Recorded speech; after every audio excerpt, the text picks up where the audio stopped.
Преговарачката рамка не е врежана во камен, барем тоа го покажува примерот со разговорите со Србија и Косово, што е спротивно на она што го тврдеше македонската власт, кога народот и опозицијата бараа промена на рамката, која според нив не е во полза на македонскиот народ. Поранешниот министер за надворешни работи, а сегашен актуелен пратеник, Милошовски, за Алфа вели дека тоа што власта го тврдела, де факто, пред неколку дена е демантирано во Охрид. Мислам дека ставот на владата, кога пред усвојувањето на преговарачката рамка, голем дел од општеството, не само опозицијата, бара преговарачката рамка да биде подобра и да не е обременета со билатерални прашања.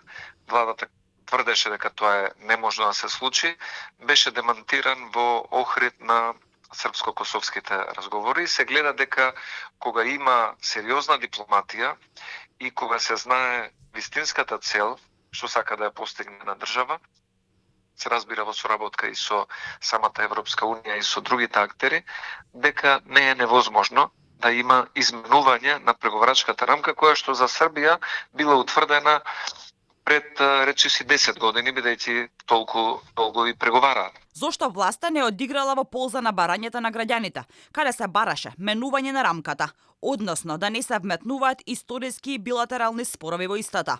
Милошовски смета дека три фактори придонесуваат за таквите чекори на владата. Првиот фактор, зошто владата е инертна, е што во моментов најголем дел од власта е во рацете на Артан Груби и Бујар Османи, отколку што е раководена од номиналната владеачка партија СДСМ. Вториот фактор е што оној што го спомена еднаш поранешниот министер за надворешни работи, вице-премиер за евроинтеграции Никола Димитров, кога веќе не беше дел од оваа влада, тој за сегашниот премиер Ковачевски кажа дека забележува дека кај него недостасува капацитет за надворешно политички односи.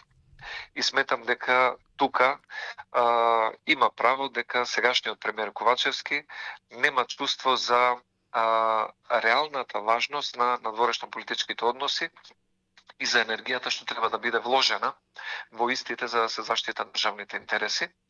И третиот фактор е што власта преговара не во интерес на државата и граѓаните на долгорочен план, што ќе се случува во следниве 5, 10 или 15 години, туку преговараат краткорочно, што поединци од власта би добиле за возврат како нивен материјален или кариерен бенефит во следните 5, 6 или 10 месеци. Претходно ВМРО ДПМН бараше измени на преговарачката рамка, кои не задираат во историјата и националниот идентитет на македонскиот народ.